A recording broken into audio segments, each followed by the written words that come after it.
Марат екеуміздің отандасқанымызға биыл 15-ші жыл. Мен оның 3-ші некедегі әйелі болсам, ол менің 2-ші күйеуім. Менің бұрынғы күйеуімнен бір ұл, ортақ некеден бір ұл, бір қызымыз бар. Маратта 1-ші әйелінен бір қызы бар. Ол біздерге кейде келіп тұрады. Жалпы мұсылман әйелдерінде алғашқы некелерінен жолы болмаса, әйел 40 шырақты дегенімен, ажырасқан әйелдердің 2-ші рет тұрмыс құрып, бақытты болуы некен саяқ. Бірақ Құдайға шүкір, мен Маратты кездестіргелі тағдырға өкпем жоқ. Өзімді бақыттымын деп санаймын. Асып-тасып бара жатпасам да, біреуден ілгері, біреуден кейін өмір сүріп жатырмыз. 1-ші күйеуім жаман жігіт болмағанымен, арақпен ажырамас дос еді. Сау жүретін кезі болмайтын. Арақ өтіп кеткен ауру болатын. 2 жыл тұрмай жатып ажырасып кеттік. Маратпен қосылғанда менің ажырасқаныма 2 жылға таяу уақыт өткен.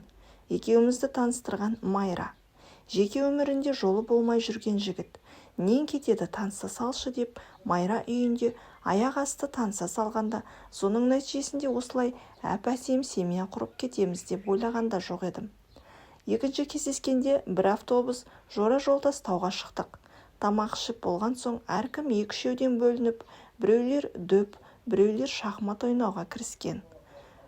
Доп соғып жалыққан соң оңаша кетіп өзіме ұнаған шөптер мен гүлдерді жинауға кірістім. Жалпы мен табиғатпен сырласқанды жақсы көремін. Адамдардан гөрі олар мені жақсы түсінетіндей. Табиғаттың өз заңы бар, оларды жан-жануарлар әлемі мен өсімдіктер әлемі бұлжытпай орындайды. Мысалы, жыл сайын күзде ағаштардың жапырақтары түсіп, көктемде қайтадан бүршіктейді. Жан-жануарлар табиғаттың бергенімен төлдейді. Ал адамдар табиғат заңына бағына бермейді. Мысалы, біреулер Құдай берген баланы жыл сайын туса, біреулер оның заңына қарсы шығып, бала пайда болудан сақтанады. Оларды қайта-қайта түсік жасатып, балалы болудан бас тартады. Жан-жануарлар әлемі мен өсімдіктер әлемі қоғамның адамдардың заңына онша бағына бермейді. Құдай адамды жаратқанда табиғат пен аңдар әлемін бірге жаратты.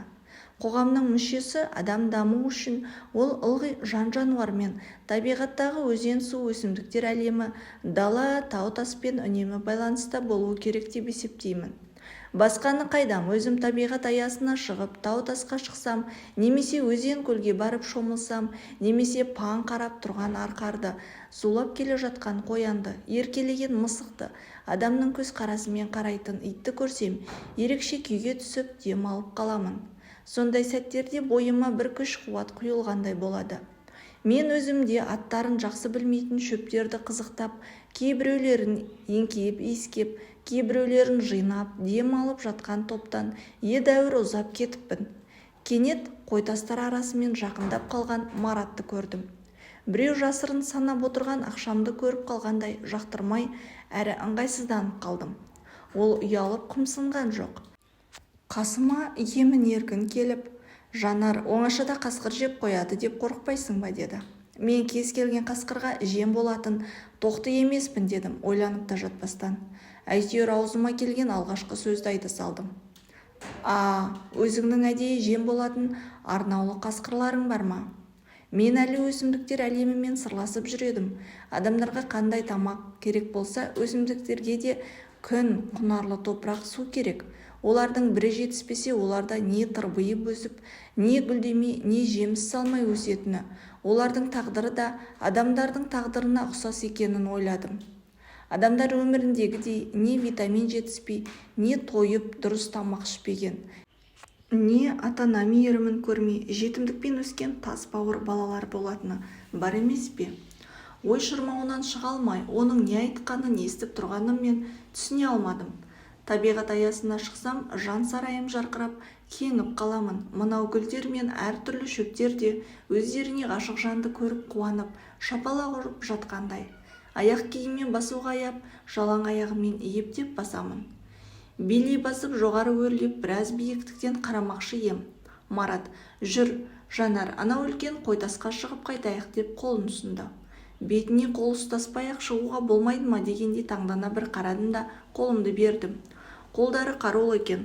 Адымдап тез жүреді. Оған ілесем деп әп-сәтте ентігіп қалдым. Төмендегілер көзден ғайып болған бол шоқының арғы жағы көлеңкелеу, салқындау секілді. Біраз жүрген соң төбемізде өткінші жаңбырдың қара қорғасын бұлттары пайда болғанын байқадым. Денем тоңазып кетті, кішкене діріл пайда болды. Ол аздай үлкен-үлкен жаңбыр тамшылары төпеп жауа бастады. Лезде үстіміз малмандай су болды. Төмендегі адамдар бала-шағалары мен машиналарына тығылып жатқан болар деп ойладым. Демалысымыздың сәні кетті-ау.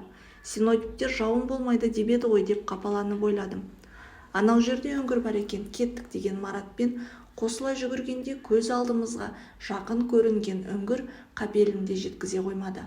Ақылеп-ұқылеп оған жеткенде біздерді мазақ қылғандай жаңбырда бітті. Жаңа жаңбырдан қашып қатты жүгіргенде қолымдағы бір аяқ киімді түсіріп алыппын. Жаңбырдан кейінгі ызғарлы жел денемді дірілдетіп барады. Ентігіп бір-бірімізге не істерімізді білмей қарап тұрмыз. Мен діріл қақпағанымен Мараттың да үстіндегі бір көйлекпен жаурап тоңғаны көрініп тұр. Түрі бозарып кетіпті. Жанар, сені құшақтап жылытпағаныма ренжіме. Олай жасасам әрі қарай кетіп қалуы мүмкін. Ондай жағдайда сен менің қолымды қақпауың керек деді. Менің құлағым тас бітеліп қалды. Тісіме тимей сақылдап тұрмын. Оның нені меңзегенін түсіндім. Адамдар отырған жерге жеткенше біраз уақыт керек.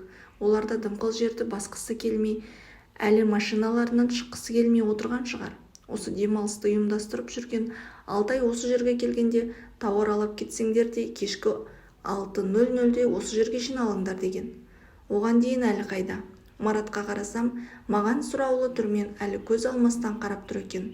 Бірге болған еркектерім көз алдыма келді. Біріншісі ажырасқан күйеуім, екіншісі ретін тауып көш көрсетіп дегеніне жеткен бір сұмырай. Үшіншісі Марат болады ма? Біреу ішімнен, біреу артық, біреу кем. Не қылар дейсің? Көне сал, өзіңнен тәнің де, жаның да қарсы емес қой. Әрі сенің ырқыңа салып тұр дейді. Ішімнен бір дауыс. Жындысың ба, екінші рет көрген еркекпен болмақшысың ба? Мерез бе, спид ба, бірдеңесі болса қайтесің? Бала көтеріп қалсаңшы, өзі сырт келбеті келісті. Денелі жігіт етегіне намаз оқып жүр дейсің бе? Өзі туралы да ештеңе білмейсің. Ол сені ұнаттым, сүйемін, үйленемін деп те айтқан жоқ қой. Мынадай жерде қалай болмақсың? Сенің төсек историяларың жылы үйде, оңашада жұмсақ төсекте өтетін дейді екінші дауыс. Осыдан көнсең саған үйленем деген дауыстың алыстан естілген соншалық оны Мараттың айтқанына сенбейтін деймін. Сол екен, мен өзіме өзім сөз бергем. Мен туралы ештеңе білмей, көз жұмып көнген қызға не әйелге үйленем деп сөз бергем дейді. Иә, еркектердің бәрі сол, дегендеріне жеткенше уәдені аямайды.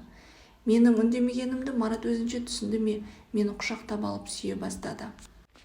Есімді жиғанша етегімді көтеріп шаруасына кірісті. Аздаған ыңғайсыздықтары болмаса, мен онымен болғаныма өкініп те тұрған жоқпын.